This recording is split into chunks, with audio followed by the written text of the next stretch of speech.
Nuevamente para mí es un honor y una bendición compartir hoy la palabra del Señor con ustedes. Y antes de empezar con el tema, quería recordar que en las últimas semanas los pastores nos han estado hablando un poco sobre lo que es la familia de Dios, lo que es nuestra comunión como cristianos y lo que es el pertenecer al cuerpo de Cristo. Y una de las cosas que nos han mencionado en este tiempo o que se hace muy fuerte en este tema es el tema del amor al prójimo.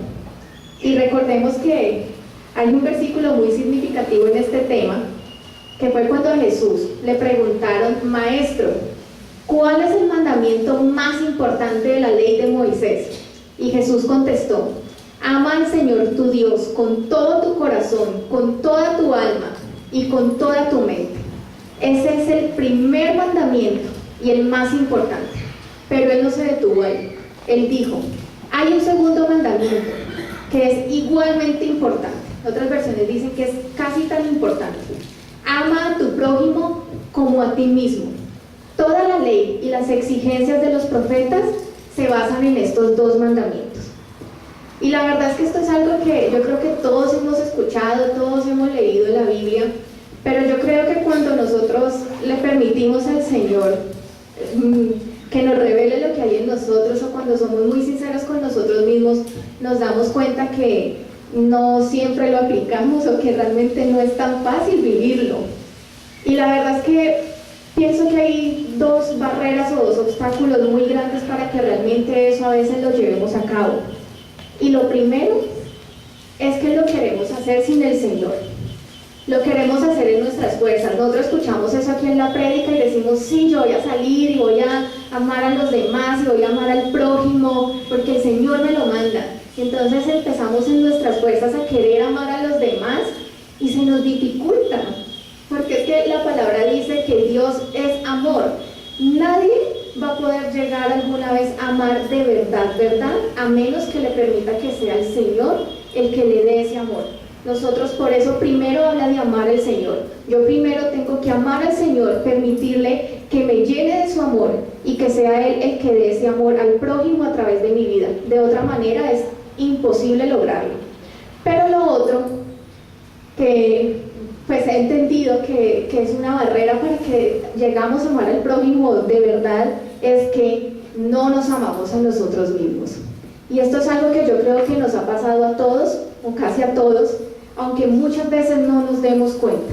¿Cómo así que yo no me amo a mí mismo? Sí, cuando yo no me gusto, cuando yo tengo baja estima, cuando yo tengo frustraciones hacia mí, cuando yo tengo rechazo hacia mí, de alguna manera eso se me dificulta para amar al prójimo. ¿Por qué? Porque el versículo mismo lo está diciendo, pero nosotros pasamos un poco por alto este tema. Ahí dice: ama a tu prójimo como a ti mismo. Y si yo no me amo, y si yo me rechazo, y si yo no me gusto, y si yo mismo no soy capaz de perdonarme, ¿cómo voy a ser capaz de darle eso a los demás? Nadie puede dar de lo que no tiene.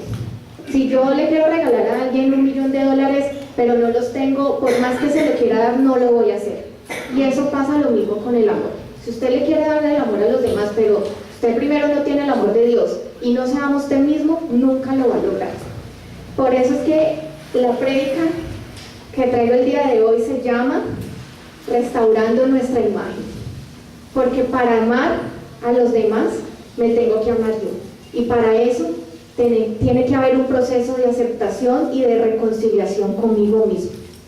Me gusta este nombre porque es un término o es una expresión que usan mucho los artistas que se dedican a restaurar pinturas o fotos muy viejas, de esas que están dañadas, destrozadas, que ya, mejor dicho, no se entiende ni qué es lo que había ahí. Imágenes o obras de arte muy lindas, pero que ya con el tiempo, con tanta cosa que ya ha pasado por encima, ya está totalmente desfigurado. Y estos artistas se encargan de restaurar estas imágenes y dejarlas como nuevas o mejor. Eso es lo mismo que tenemos que hacer con nuestras vidas, o permitirle a Dios que haga con nuestras vidas. Lo primero que nos tenemos que preguntar en este tema es: ¿por qué no nos amamos? Y uno de los temas muy importantes en esto es que, aunque no nos demos cuenta, nosotros incluso desde muy chiquitos hemos recibido ataques a nuestra identidad. ¿Cómo así?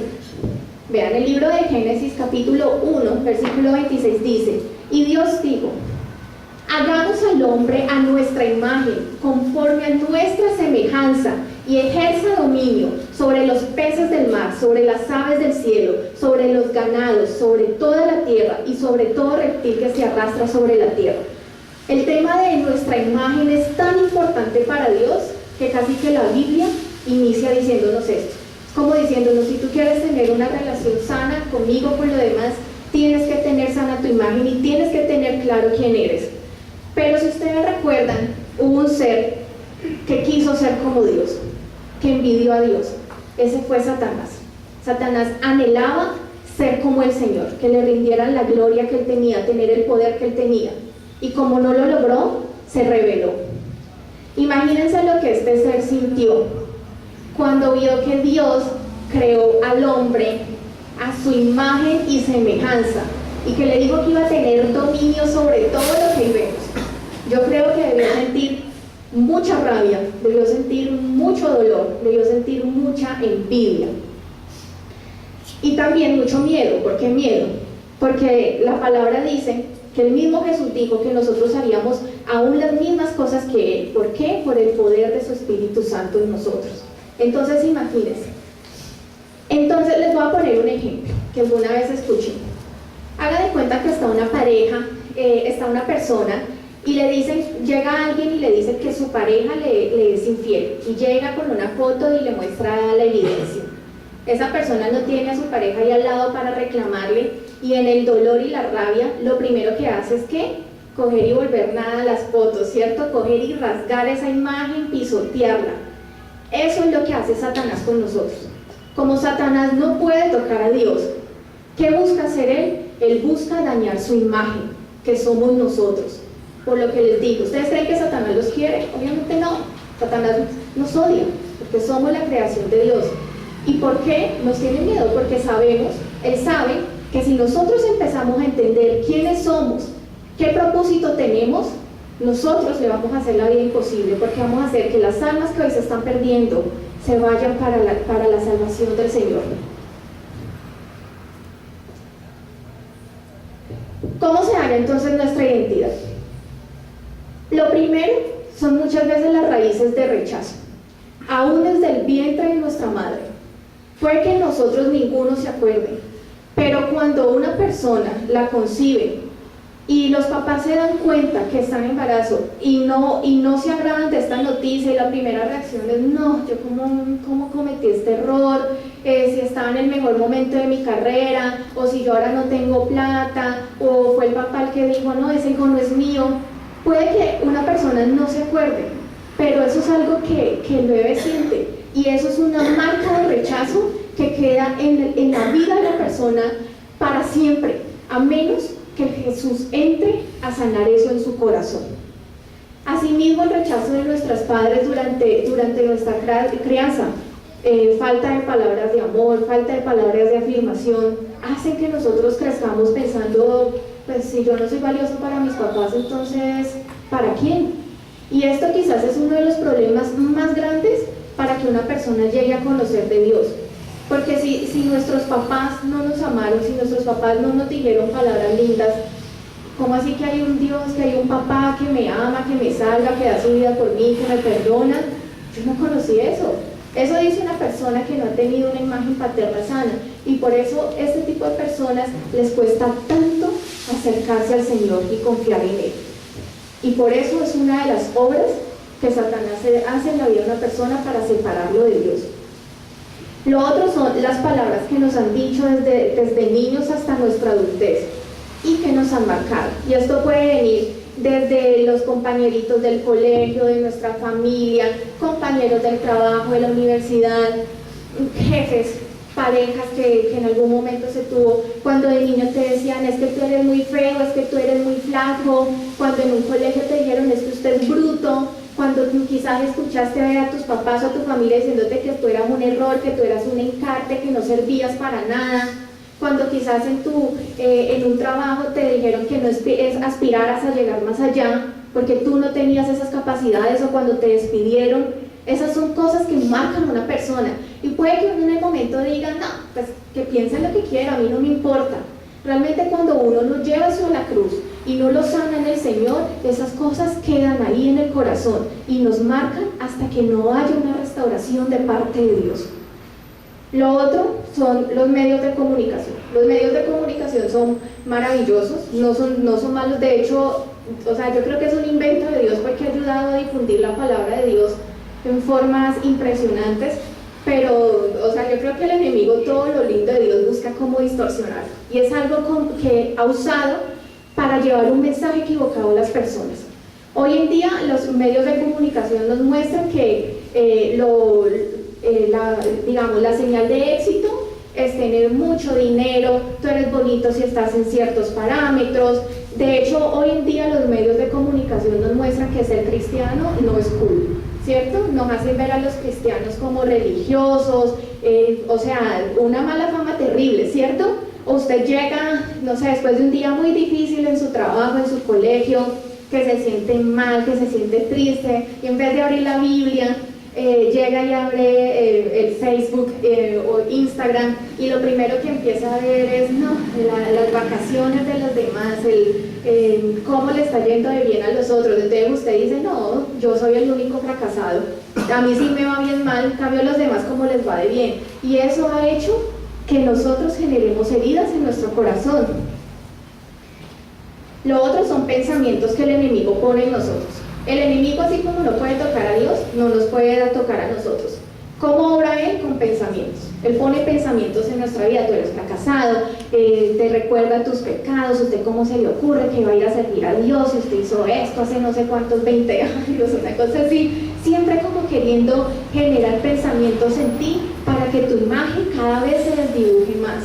Y esa es la forma en que él actúa. Y lo otro, nuestro propio pecado.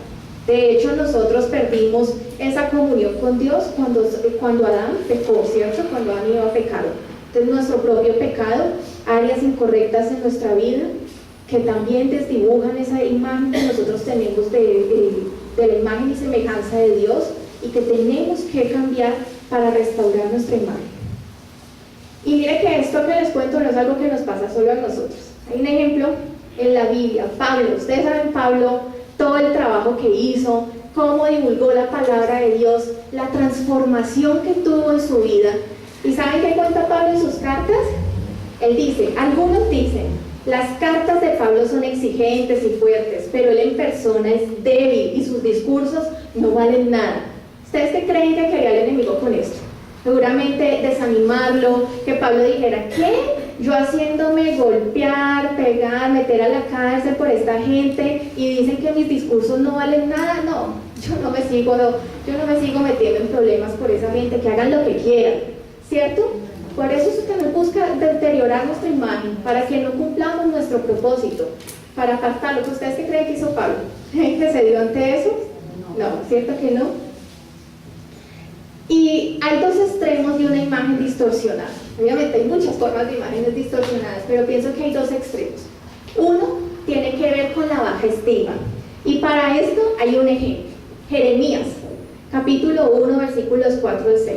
El Señor le dijo a Jeremías, antes de que yo te formara en el vientre, te conocí. Antes de que nacieras, te santifiqué y te presenté ante las naciones como mi profeta.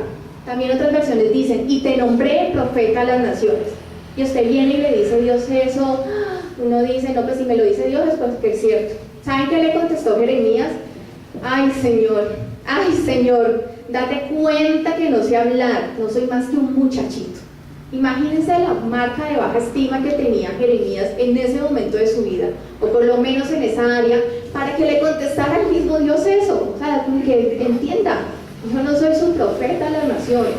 Y la verdad es que cuando nosotros no nos amamos, cuando nosotros tenemos baja estima, de una u otra forma le estamos diciendo a Dios que Él no hizo las cosas bien.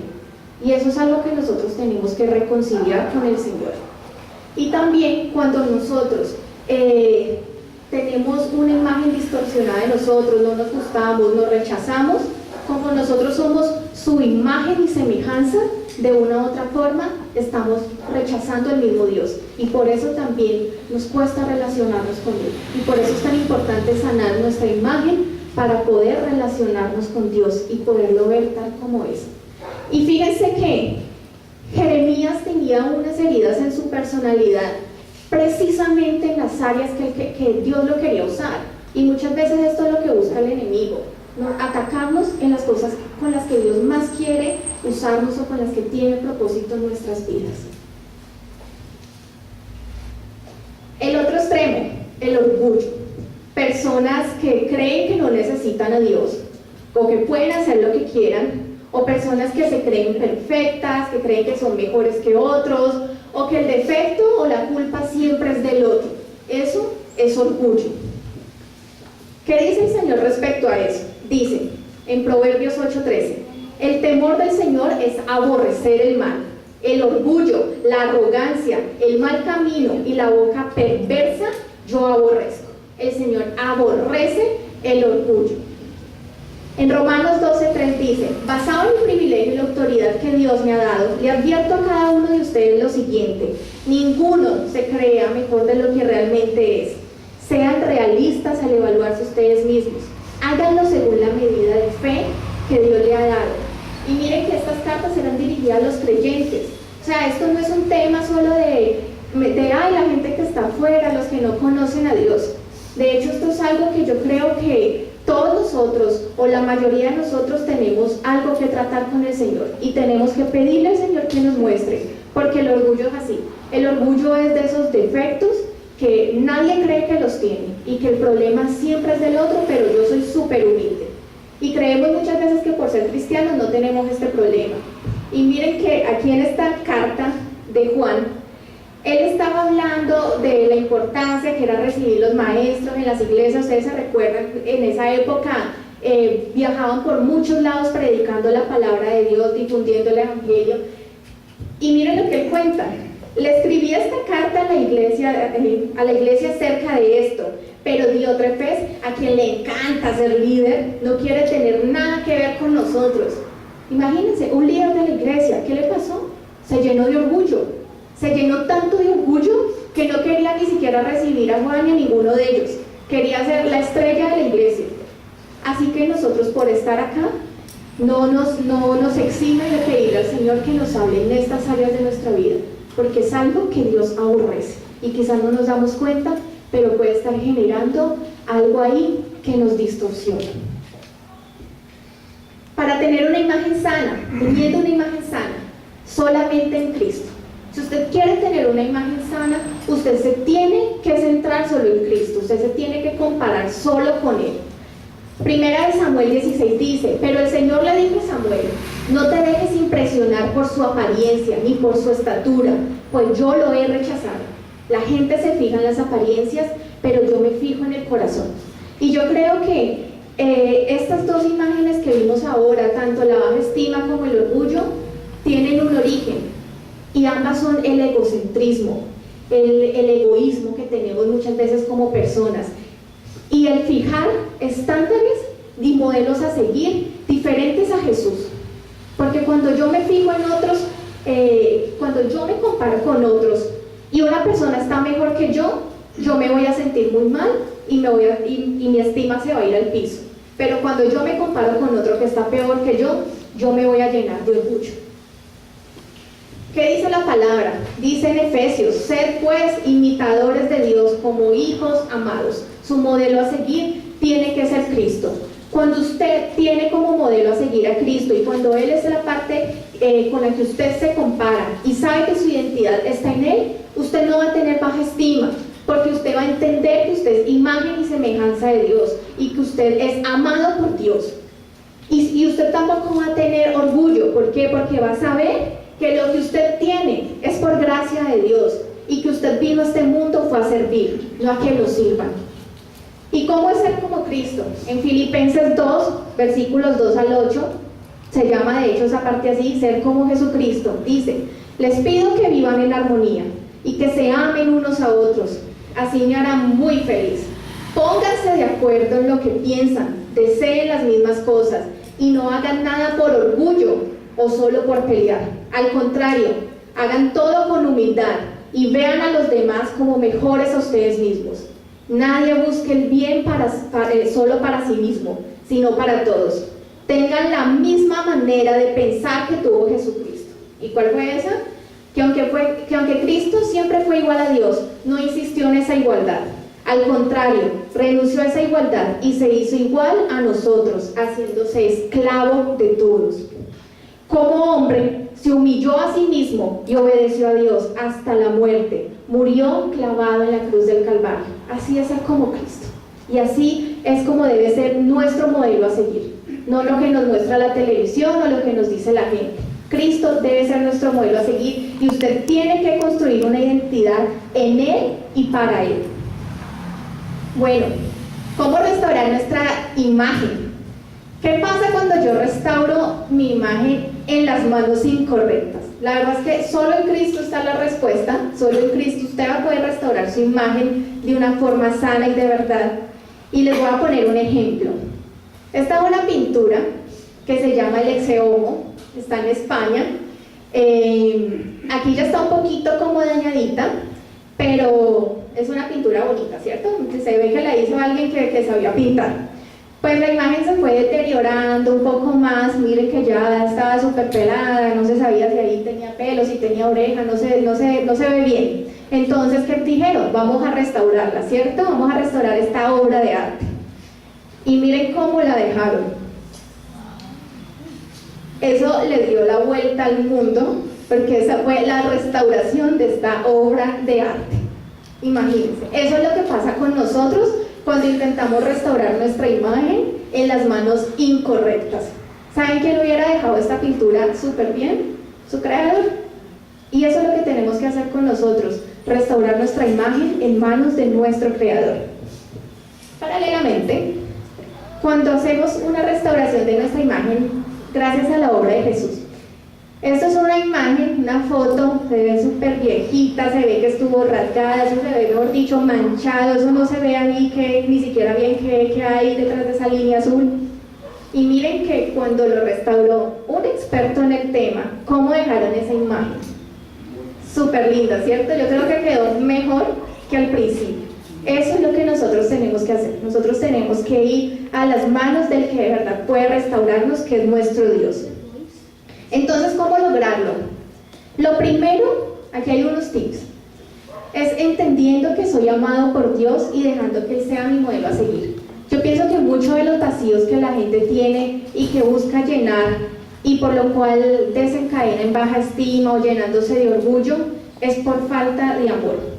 Y usted tiene que entender que usted nadie más lo haya amado en el mundo, Dios sí lo ha amado. Desde antes de nacer, así como le dijo a Jeremías. Dios nos ha amado desde siempre y por eso me encanta este versículo de Efesios que dice: espero que puedan comprender como corresponde a todo el pueblo de Dios. Ustedes aquí son el pueblo de Dios. Cuán ancho, cuán alto, cuán largo y cuán profundo es el amor de Dios. Dios nos ama en todas las dimensiones. El amor de Dios es total. Así nos ama el Señor. Usted se tiene que llenar de ese amor, porque si usted busca llenar el amor o sus faltantes en otras cosas, nada lo va a lograr. Lo otro es que usted tiene que perdonar a las personas que le han lastimado y les ha ofendido. En Mateo 6:12 dice: y perdónanos nuestros pecados, así como también hemos perdonado a los que pecan contra nosotros. Como dice la oración del Padre Nuestro que está basado en este versículo, como también perdonamos a los que nos ofenden. Si no hay un perdón en el corazón, no va a haber una libertad. Usted tiene que perdonar a las personas que lo han ofendido para poder ser libre de ese dolor y de esa imagen que le dejaron en su corazón. Lo otro es buscando solo la aprobación de Dios. Dice Romanos 2:29: y una persona con un corazón transformado busca la aprobación de Dios, no la de la gente. Y se acuerdan que yo les contaba ahora que a Pablo lo criticaban, ¿cierto? Miren lo que él dice en otra carta de Corintios: en cuanto a mí, me importa muy poco cómo me califiquen ustedes o cualquier otra autoridad humana. ni siquiera confío en mi propio juicio en este sentido. Y él continúa diciendo y explicando que lo que le importa es lo que Dios diga de él. Ahora, esto no quiere decir que usted va a andar como con repelencias, ay, sí, a mí no me importa lo que digan los demás porque solo me importa lo que diga Dios. No, de hecho la palabra dice que por nuestro amor nos conoceremos. Pero es el ejemplo que les ponía ahora. Estamos en un tiempo donde ser cristiano es, mejor dicho, horrible, ¿cierto? No es nada divertido. Ay, ¿usted cómo así que se va 2 horas a la iglesia? ¿Cómo así que usted ofrenda en la iglesia? Toda cantidad de cosas, no me importa, ese tipo de cosas son las que ella no me importa la opinión de los demás. Yo sé quién soy en Cristo y sé por qué lo sigo. Lo otro, teniendo intimidad con Dios para conocer quién soy para Él y para conocer qué es lo que no le agrada. Acuérdense que el pecado es de las cosas que desfigura esa imagen que debe haber en mí. Acérquense a Dios y Él se acercará a ustedes. Es imposible que usted llegue a restaurar su imagen si usted no tiene comunión con Dios. Si usted lee la Biblia, si usted ora cada 2 días, cada 3 días, no, eso es un tema de una relación con Dios. Cuando usted tiene una relación, eso es un tema diario. O sea, eso es un tema casi que de todo el tiempo. Por eso la Biblia dice, oren en todo momento. Pero tenemos vidas cristianas como frías, como tibias, como que cuando me acuerdo de Dios por ahí a las 11 de la noche y ahora me voy quedando dormido.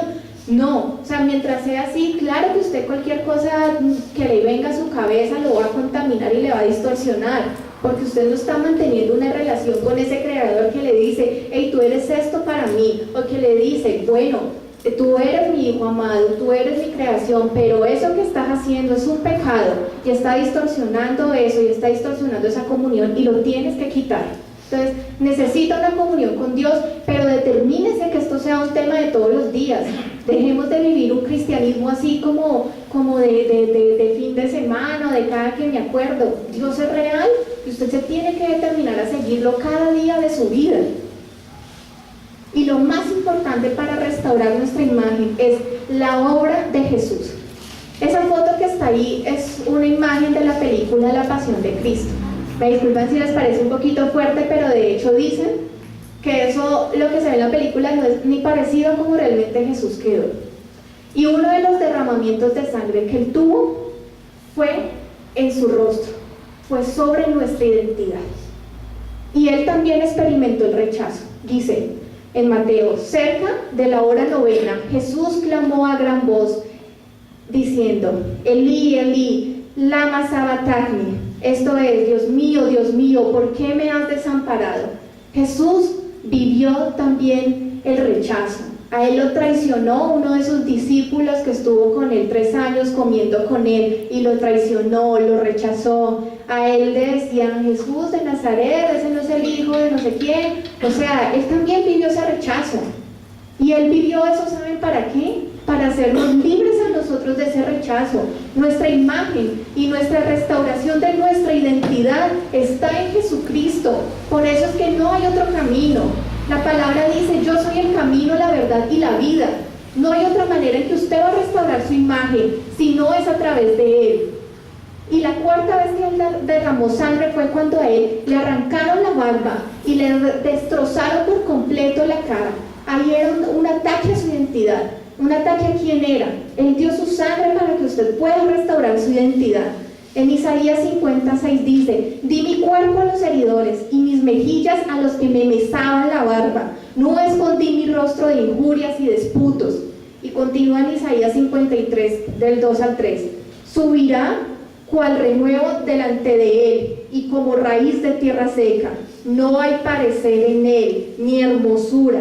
Le veremos más inatractivo para que le deseemos. Despreciado y desechado entre los hombres, varón de dolores, experimentando el quebranto, y como que escondimos de él el rostro, fue menospreciado y no lo estimamos. Esto fue el 4º derramamiento de sangre de Jesús. Él derramó sangre para que usted restaure su identidad. Y su identidad y su imagen es tan importante para Jesús que Él estuvo dispuesto a que le hicieran todo esto para poderlo restaurar. No hay otra manera de sanar su imagen que usted en sus tiempos de intimidad con Dios aplique esta sangre de Cristo sobre su vida. Renuncie a toda imagen incorrecta que usted ha cargado por años y le pida que lo restaure. Y en Él, gracias a eso, gracias a su obra, en Efesios 1:6 dice, para alabanza de la gloria de su gracia, con la cual nos hizo aceptos en el amado. Nosotros fuimos aceptos gracias a la obra de Jesús. Por favor, grábese esto. Es por la obra de Jesús que usted puede tener una identidad sana, y es de la forma en que usted va a sanar su imagen. Y yo estoy segura que si nosotros no hemos tratado esto con Dios, esto no es un tema de jovencitos o de ciertas personas. Todos tenemos cosas en nuestra identidad que restaurar en el Señor. Porque si Él, como lo vimos ahora, que es nuestro creador, que es en quien tenemos esa salvación, esa restauración, no lo hemos tratado con Él, hay esas cosas ahí y quizás ni siquiera somos conscientes de ellas y las estamos cargando.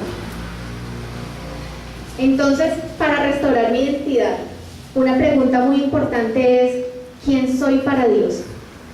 Y en 1 de Pedro 2:9 dice: mas vosotros sois linaje escogido, real sacerdocio, nación santa, pueblo adquirido por Dios, para que anunciéis las virtudes de aquel que os llamó de las tinieblas a su luz admirable. Miren todo lo que el Señor le está diciendo a usted. Y lo primero, y lo que está ahí resaltado en rojo, es que Él estaba, antes de ese versículo, hablando de otra gente que no creía en el Señor, pero entonces ya empieza a decirle a los que va dirigida su carta que quiénes eran los creyentes. Todos los que estamos acá somos creyentes, o sea que el Señor le está diciendo eso a usted. Para tener esta identidad, por eso les decía ahora que solo está en Jesús. Esto se lo dice el Señor a sus creyentes, pero es decisión suya cómo quiere vivir. Si usted quiere seguir a Cristo, si usted quiere tener una identidad alrededor de Él y para Él, o si quiere vivir de acuerdo a su voluntad. Y hay un ejemplo de esto. ¿Cómo el Señor nos puede ver así? Job es un ejemplo de esto. Dice en Job 1:1, hubo en la tierra de Uz un varón llamado Job, y este era un hombre perfecto. Y uno dice, ¿qué perfecto? Pero nadie es perfecto. ¿Saben qué lo hacía perfecto a los ojos de Dios? Lo que dice acá: era recto, temeroso de Dios y apartado del mal. Y eso es lo que pasa cuando nosotros recibimos a Cristo en el corazón. Ya el Señor no lo ve a usted, no está viendo su pecado, Él está viendo a Cristo a través de su vida. Pero eso no quiere decir que usted no tenga que también apartarse del mal y ser esa persona temerosa de Dios. La salvación no la va a perder, pero si queremos tener una imagen correcta, tenemos que recibir a Cristo y también permitirle que Él obre en nuestras vidas. Y para tenerlo bien claro, ¿quién soy? Linaje escogido. ¿Qué es un linaje? Cuando nosotros buscamos la definición, un linaje se refiere a la ascendencia y la descendencia de una persona, es decir, su familia. Que hay un dibujito como de un árbol genealógico humano de Jesús. Y entonces cuando Dios le está diciendo que usted es un linaje escogido, le está diciendo en primer lugar que usted es miembro de la familia de Dios. Que a mí me rechazó mi mamá, mi papá, mi tío, que me abandonaron. Usted es miembro de la familia de Dios. Usted fue escogido por el Señor. Y esto es lo otro que nos está diciendo. Usted no está en la familia de Dios porque le tocó al Señor, porque, no, ¿qué hacemos? Él lo escogió, así como con Jeremías, antes de que naciera. Usted fue escogido por el Señor. Y no solo eso, la palabra linaje se usa normalmente en el contexto de familias de la nobleza.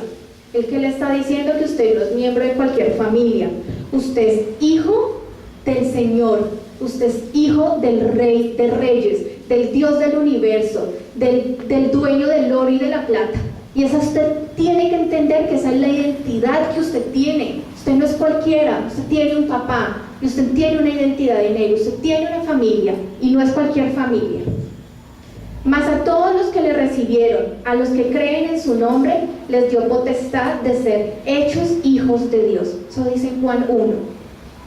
Y en Efesios dice, según nos escogió en Él antes de la fundación del mundo, imagínense hace cuánto, para que fuésemos santos y sin mancha delante de Él, en amor habiéndonos predestinado para ser adoptados hijos suyos por medio de Jesucristo, según el puro afecto de su voluntad.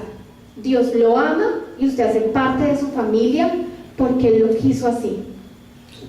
Y esto tiene que ver mucho con el derramamiento de sangre que tuvo Jesús cuando le pusieron la corona de espinas. Aquí dice que somos linaje escogido y habla de las familias de la realeza, ¿cierto? A Jesús le pusieron una corona de espinas como burlándose de él. Aquí está el rey de los judíos. Y recuerden que cuando Adán pecó, de alguna forma le entregó a Satanás el poder que Dios le había entregado. Cuando Cristo permite que le pongan esa corona de espinas, Él nos devuelve, Él nos restaura esa identidad como hijos de Dios y nos devuelve ese poder, esa autoridad que teníamos sobre la tierra, sobre nuestra conquista. Ahí en la sangre de Cristo, en su obra, es donde está nuestra restauración en todas nuestras áreas.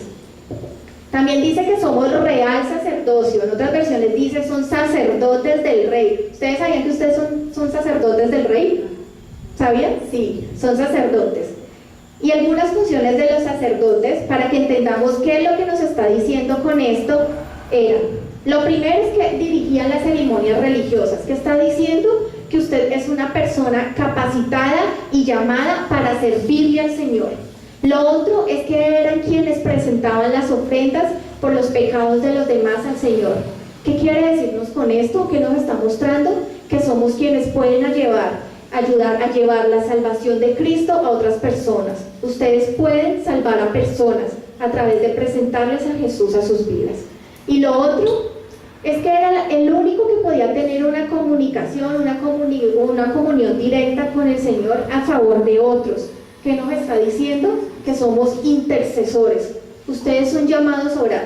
Y si Dios lo puso, ya sea en un taller de carros, en una tienda, o lo puso de gerente de una multinacional, usted donde está, no está solo para llenarse de plata o para comer, para vivir. Usted tiene un propósito donde esté. Y ese propósito donde esté es servir al Señor, es llevar salvación y es ser intercesor. Usted no tiene que llegar gritando, crean en Cristo, se van a salvar. Lo primero es la intercesión. Ore por esas personas, ore por las personas de su familia, ore por sus compañeros de trabajo, ore por todos los que ustedes saben que necesitan al Señor. Ustedes tienen ese poder y tienen esa responsabilidad y nos lo está diciendo aquí el Señor. Y lo otro es que para ser sacerdote tenía que cumplir como mínimo unas cosas. Lo primero es que tenía que ser elegido por Dios y ya vimos que fuimos escogidos, ¿cierto? No podía ser cualquiera. Entonces Dios le está diciendo, tú no eres cualquiera. Lo otro es que tenía que ser lavado con agua antes de hacerse sacerdote. Y esto es un símbolo del bautismo y también de la limpieza de pecados. Por eso les digo, ustedes también en ese restaurar su imagen, tienen que pedirle al Señor que los muestre. Señor, ¿cuál es mi pecado? Si ustedes lo saben, tienen que pedirle al Señor perdón por ese pecado, pedirle que los limpie y determinarse a que su imagen va a ser diferente. Y lo otro es que ese sacerdote era ungido con aceite. Y eso es un símbolo de lo que es nuestro bautismo en el Espíritu Santo.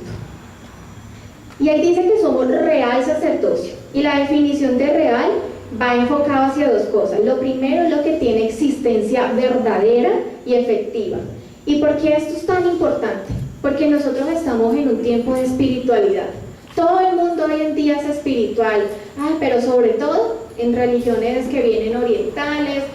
Todo el mundo medita, todo el mundo le encanta el budismo. Cuanto más raro sea, a la gente más le encanta.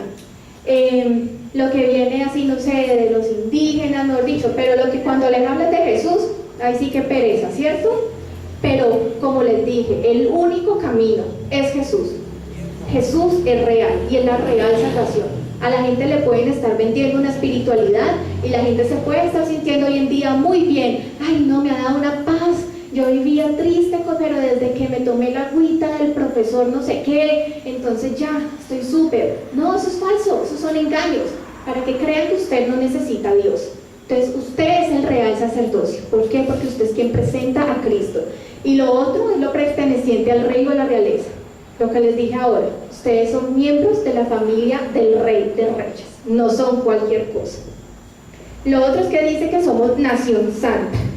Y la palabra santo viene de la palabra griega agios, que significa consagrado a Dios, santo, sagrado, piadoso. Y consagrado es algo o alguien dedicado a Dios, o es ofrecer a Dios un sacrificio, una persona. Entonces usted va a decir, ¿qué? ¿Santo yo? ¿Cómo es posible? Pues por lo mismo que les decía ahora. Por lo cual también Jesús, para santificar al pueblo mediante su propia sangre, usted es santo, santificado por la sangre de Cristo, padeció afuera de la puerta.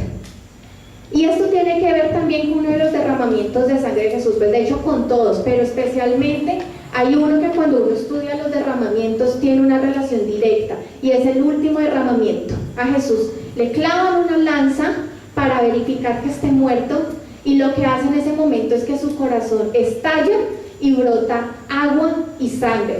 Y esto es la representación de la consagración. El agua tiene esta connotación de la palabra, de esa limpieza. Él consumó toda esa obra. Ahí nos consagró mediante su sangre. ¿Y eso quiere decir que yo puedo hacer lo que quiera? Pues no. Como tenemos estas promesas, queridos hermanos, purifiquémonos de todo lo que contamina el cuerpo y el espíritu para completar en el temor de Dios la obra de nuestra santificación. Tenemos también que poner de nuestra parte, somos santificados por su sangre, somos salvos también por la obra de Jesús y por fe en Él, pero eso no quiere decir que vamos a hacer lo que queramos. Y dice también que somos pueblo adquirido por Dios. En Efesios 1:7 dice, en Él tenemos redención por medio de su sangre, el perdón de los pecados según la riqueza de su gracia. Dice que tenemos redención, y redimir es conseguir la libertad de una persona o sacarla de la esclavitud mediante el pago de un precio, o es librar a una persona de una obligación, de un dolor o de una situación penosa. Eso fue lo que hizo el Señor por usted.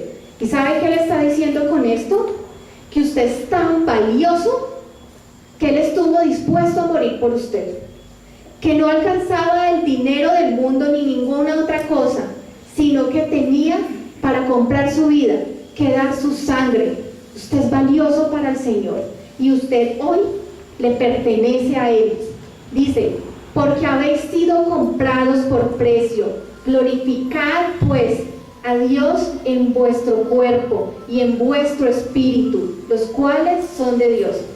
Dios nos ha comprado, hizo todo esto por nosotros. ¿Qué tal si ustedes salieran de acá y les dicen que una persona X, es más, alguien que ustedes haya tratado bien mal, estuvo dispuesta a morir por usted y que la mataran para que usted pudiera estar vivo? Que le dijeron, no se muere usted o se muere fulanito. No, me muero yo. ¿Ustedes qué pensarían de que alguien hizo eso por ustedes? No hay palabras para eso. Y lo mínimo que nosotros debemos hacer para darle gracias, para darle honra al Señor, es vivir para Él. No estamos comprando nuestra salvación, estamos agradeciéndole, estamos viviendo ese amor que Él nos dio. ¿Y para qué me dio Jesús esta identidad? ¿Para qué Jesús me da esta imagen? ¿Para qué me dice que soy linaje escogido, real sacerdocio, nación santa y su propiedad? Para que anunciéis las virtudes de aquel que os llamó de las tinieblas a su luz admirable. Antes de conocer a Jesús, todos estábamos en tinieblas, aunque no lo creamos. Aunque, pero mi vida era tan bonita. No, en lo espiritual estábamos en tinieblas. Cualquier cosa que no venga de Dios es tiniebla. Y por eso Mateo 5:14 dice, ustedes son la luz del mundo, como una ciudad en lo alto de una colina que no puede esconderse. Nadie enciende una lámpara y luego la pone debajo de una canasta. Dios no le da esta identidad tan linda para que usted, por allá escondido. Y no, Él tiene un propósito con esto. En cambio, la coloca en un lugar alto donde ilumina a todos los que están en la casa. De la misma manera, dejen que sus buenas acciones brillen a la vista de todos, para que todos alaben a su Padre Celestial. Cuando usted permite que Dios, no otra cosa, Dios le restaure, la gente va a ver lo que Dios ha hecho en usted y va por sí solo viendo eso, lo va a glorificar. Va a decir, ve esa persona que antes tenía este problema, que era así, que era súper grosero, miren desde que conoció de Dios cómo ha cambiado, miren lo que Dios hace. No más con eso ya lo va a glorificar, ya van a hablar bien de Él. Y la gente va a decir, ve tan bueno eso, yo quiero conocer ese Dios, yo quiero que me saque también de esas tinieblas en que yo vivo y me dé de eso que tiene esa persona. Pero no solo eso no se queda ahí. Él quiere que nosotros también vayamos y le sirvamos, ayudando a sacar a las personas de esas tinieblas a la luz admirable, como lo hizo con nosotros. Eso es lo que el Señor quiere, que le sirvamos, que lo llevemos, que lo glorifiquemos. Entonces, conclusión: si quiero amar verdaderamente a mi prójimo, debo permitirle a Dios llenarme de su amor y amarme a mí mismo. Tengo identidad y tengo propósito en Cristo Jesús. Y yo le voy a pedir que por favor se ponga de pie y vamos a orar.